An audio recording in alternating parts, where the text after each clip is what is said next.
Hey everyone, it's Gregory Kallenberg from Louisiana Film Prize, and I am super excited to be interviewing the filmmakers that we're going to be interviewing today. These are finalists from Film Prize 2021. But before we get there, let me remind everyone that September 30th through October 2nd is Louisiana Film Prize. That is when you, the audience, gets to come down to Prize Fest, to Louisiana Film Prize, and you get to see all 20 films and help one filmmaker win $25,000 cash, which, by the way, is the largest cash prize for a short narrative film, which is incredibly exciting. And again, we want you all to be there. Important news for this year is remember that attendees, artists, and staff all have to show proof of vaccination or proof of a negative COVID test. This is incredibly important because we want to be as safe as possible, and then we want to get in there and have a good time. So speaking of a good time, I've got two gentlemen that I have really seen their films. I'm super honored to be hanging out with them today. Please give a virtual round of applause for our friends and soon to be yours, Michael Baker and Rich Hansil. How's it going, guys? Hello, how you doing? Very good, thank you. Cool. I tell you what, why don't we start with just you guys introducing yourselves, introducing the film, and maybe talking a bit about the films without any spoilers. No spoilers. Okay. So I'll go first, Rich. Okay. Hi, I'm Michael Baker. I'm the writer, producer, and actor in our short film Last Day. And I'll let Rich introduce, then we'll come back for the synopsis. Hey guys, I'm Rich Hansil. I am the director, and I am actually downtown at the Robinson Film Center, one of the venues for the prize, on Texas Street where you'll be partying. So pardon any giant truck noises you may hear. Those will not be there for the actual festival. So Last Day, our short film, is the story of Doug Harris. He's a salesman. He's not too happy in his job. You can tell from the beginning. The other people around him aren't happy, and this is his last day at work. He's about to be fired. He puts on a show and doesn't go well for him. He has to come back to the office for an exit interview, and that doesn't go well for anybody. And if you can see behind me, we're up on top of the roof of the Americas Tower, 20 stories up above Shreveport, and that's where the finale takes place. So no more information beyond that. Come see it. Yeah. Well, you know, I will tell you, Michael, I've seen your work before. I've experienced you as a screenwriter. This is a hard left when it comes to the genre and the style and the tenor. I'm kind of curious how you approach this and how it sort of entered your brain and spilled out onto the page. Well, you know, that's an interesting question. You can tell from my gray hair that I'm not a young filmmaker, right? And I don't see myself making 50 films between here and the after. So, you know, I want to do different things all the time. I want to try things. Comedy I did first, and then more of a dramedy weeper I did second. I did something existential and a little bit out there. And this time I just wanted to go wild. I wanted to go horror, thriller, make it crazy. And especially after the lockdown, I had planned a psychological drama for the year before, but with everything shut down, we couldn't film it in Shreveport. So when things finally started opening up again, I dug back into my archives, constantly writing scripts, and I said, this one will be fun and wild, and I just want to go nuts. And here we are. So, I mean, you know, as speaking of going nuts, you seem to have found the perfect director for that.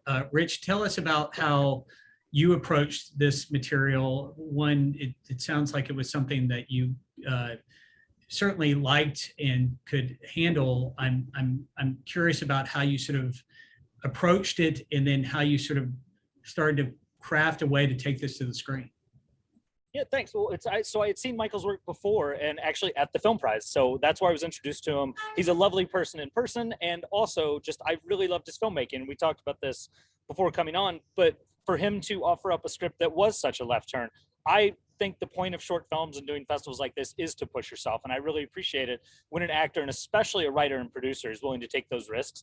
And Michael wanted to go out on that limb. I just thought was such an opportunity to work with an actor that I knew was great and a writer that I really enjoyed his work, and then go in that different direction. So that's what brought me in. I love horror movies. I love action movies. Being able to take those and keep some heart to them, which hopefully we've done with this, is always a really good time for me.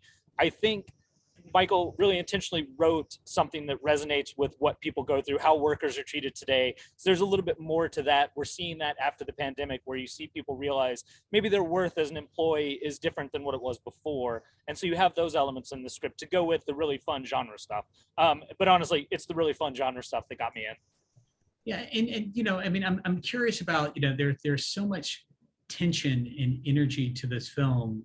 I am curious in the way the world is right now and the way that you have to sort of create film in the environment that we're, you know, that we're all having to create in right now. What was that shooting experience, I should say the filming experience? What was that filming experience like for you guys? What was that like on set? How did you guys bring people on? How did you cast it? How did you get to the point where you were happy with what you got? Michael, yeah, do you want to kick off?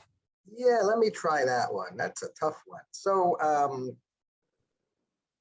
we were very fortunate in that the folks over at Walker Alley, the American Tower building, essentially rolled out the red carpet for us. So we were able to film all the locations in the script in their building. And, you know, we were searching all over town for weeks to try to find spaces to film. So when they gave us the master key, essentially, like, oh, okay, whew, that was a huge burden. And one of the fun things was that their offices are on the 7th floor, 10th floor, I forget. And they let us use their offices as well, because we needed a furnished office, we needed a hallway, we needed some kinds of stuff. And it turns out that their main office is directly opposite Senator Kennedy's office on the same floor, right? Remember those? So there we were at night, walking around with stuff that might be, you know, might cause a stir among security personnel if they were to see this outside a senator's office.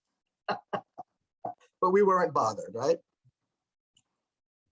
Casting, casting was casting. A lot of friends through the years have always said, hey, next film, come on, can I be in it? Can I be in it?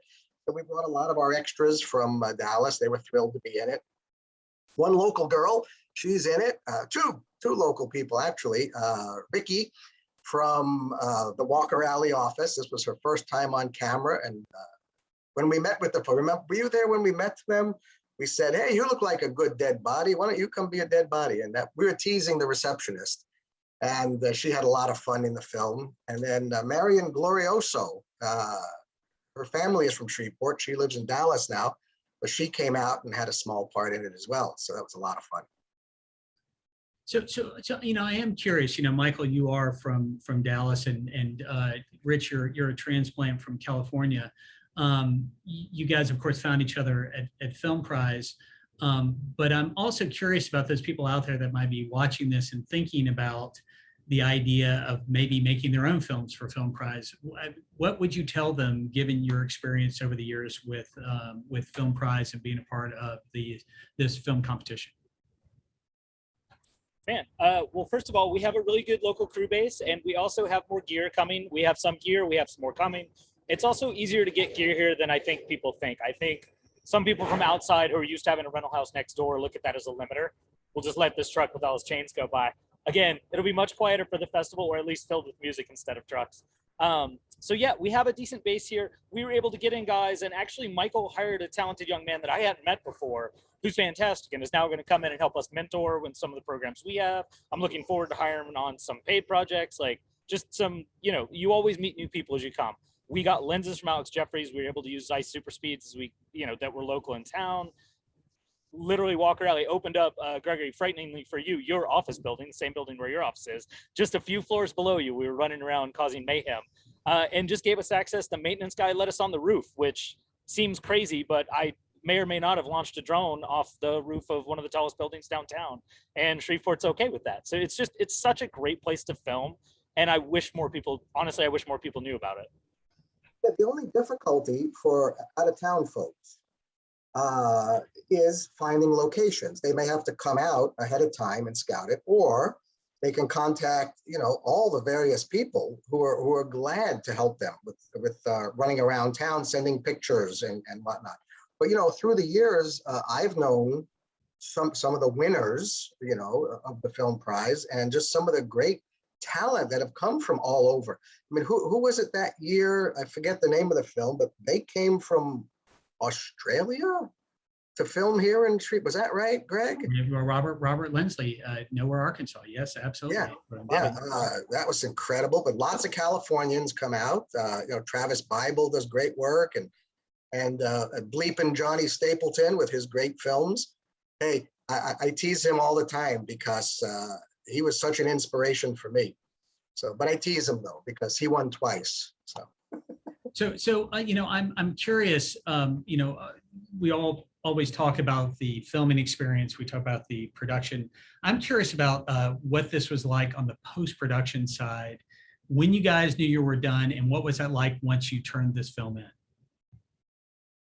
Well, it's never done until the fine cut is turned in, Gregory. You know that of all people. So, yeah, but we have a wonderful, Michael brought this guy in who's just wonderful. He's a third generation Italian filmmaker. His whole family is from Rome, has made films forever, married a girl in Dallas, came over, and he was actually the camera operator and editor. And Gregory, you've heard me proselytize about this. I think having the editor on set is the greatest thing you can do, certainly on an indie film, even on big budget films. I think it's such an advantage. And Raul was just lovely. Michael, everyone he brought over is obviously because he's such a lovely person. His crew was great. But Raul was just like a revelation. He was so great to work with and such an interesting guy, and brought a few things. I like to do the walk away for 2 weeks and then see an assembly and then look at it again. So you come in with as fresh eyes as you can get instead of being so locked into what happened on the day, and just was really pleased with what Raul and Michael did. And then, yeah, you know, we'll keep tweaking until it's ready, but yeah, very happy. I talked a bit about from the podium. I really was in shock how many films got turned in, and the quality across the board is the highest we've ever had, no doubt. I mean, hands down. I am curious, knowing that I'm dealing with two very confident filmmakers, and I'm proud to be talking to you guys. But I'm curious what that was like when your name was called. I mean, it's not the easiest material, and in a year that is kind of wacky anyway. I'm just, what was that like when you heard that you were going to be part of the top 20 for Film Prize 2021? You know, we were sweating it. We watched from home, and we were sweating a little bit. You know, once the first 10 get called, and your name isn't one of those, you start getting nervous. Because now you realize you're down to 50% chance. And then 11, and then 12. I forget what we were. We were like 13 or 14. Were we lucky 13? Okay. The year before, we were 11. My third one before that, we were like number 6. And our very first entry, Sid and Marge Have a Problem, they called first. So, you know, I'm getting more nervous as the years go by now. Like, oh no, maybe I shouldn't challenge myself so much and just go back to making light comedies, because, you know, we'll get that out of the way. But, you know, it's always nerve-wracking, because to me, okay, Rich, you know, the Louisiana Film Prize was my first foray into filmmaking. When I first made my very first film, it was suggested that we film it here and enter it here first. And that opened up the world to me about other festivals and other possibilities and other places to shoot. And I'm at the point now with 4 out of 4 that I don't think about filming anywhere else except Shreveport to launch the film at the Film Prize and then send it to festivals worldwide. So, you know, for me, this is home. This is home. This is my home festival. And Gregory, somewhere you can find a live stream of me looking completely shocked, because I walked into a party with other we have a little bubble of filmmakers led by Dr. McSharma, the wonderful writer of Nana Kidum, directed by her husband, Jacob McSharma, who may be interviewing right now with us. I don't even know. But we were at a party at her house, and I walked in, actually me and one of the other filmmakers who's also in, and we were both like, we're not getting in. You guys are getting in. This is going to be fun. I'm just here to make the cocktails. And she I'm literally mixing someone a drink as she turns the camera to me and kind of looking up like, wait, what? because I just, yeah, I didn't expect it. I love the film. I think it's a challenging for the Film Prize audience, but it's so much fun. And I love the way you guys build festivals with the fit, because there's always really unexpected. It's not the same. We never see the same 20 films over and over again. We never see the same styles over and over again. And just kudos to you and whoever else, the team of elves as the programmers, just because that's such a dark art and so hard to program a festival that stays entertaining year after year. So I'm glad we get to be your wild card. Well, I will tell you, I hate to give you bad news, Rich, but you're not the wild card. You were definitely one of the first that was picked. And also, I want to let everyone know out there that that I do not choose the films. The films this year, just to be super clear with that, is there were viewers from Tribeca, viewers from South by Southwest, and some of our alumni viewers from before. But well, that's actually even cooler then, man. No offense, but I'm more impressed now. No, you should be. You should be. You should be very, very, very excited. So this is that moment where you get. Can I add something to that? Can I add something to that? We have time? Sure. We have time? Okay. So 3 years ago, when I filmed the Martin Danzig movie, the people in the park and the very strange Paradise Lost existential film, when it got in, I was thrilled because that was an oddball. Right? I mean, that was, how do you craft the thing about two people on a bench talking? What a beautiful oddball. Yeah, it was beautiful. I loved it. I mean, I'm still very proud of that. And at the Film Prize, some of the other filmmakers, after seeing it said, "Oh man, you were very brave to enter that." And I said, "What do you mean?" And like I said, I'm not going to be making 100 films in my lifetime. I'm going to make the ones I want to make, and I'm going to make them good. And, take them or leave them. And the thing is, with the production team that we have, they won't let me create junk. So, sitting with Raul, the editor, and Chuck,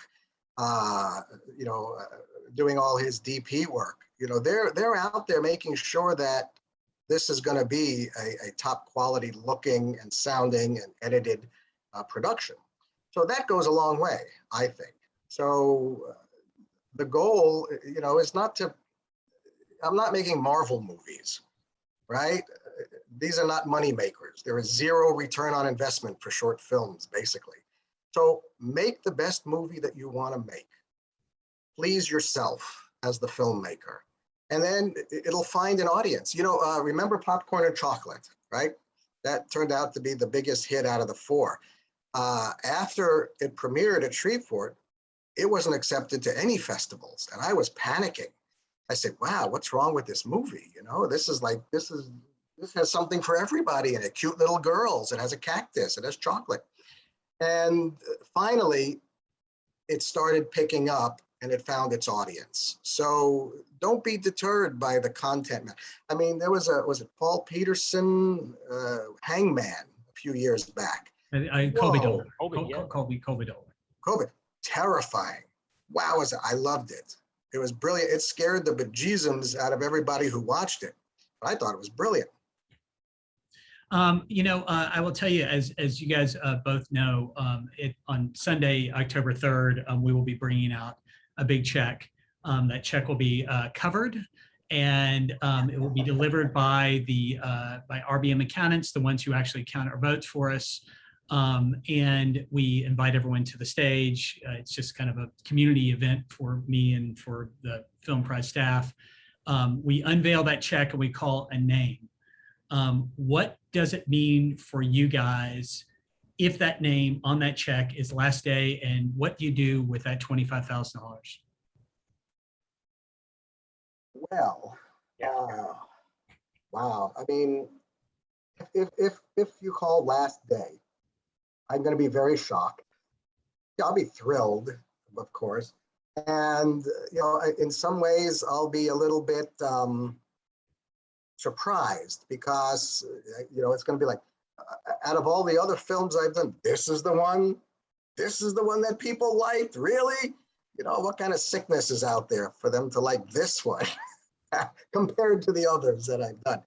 But, $25,000,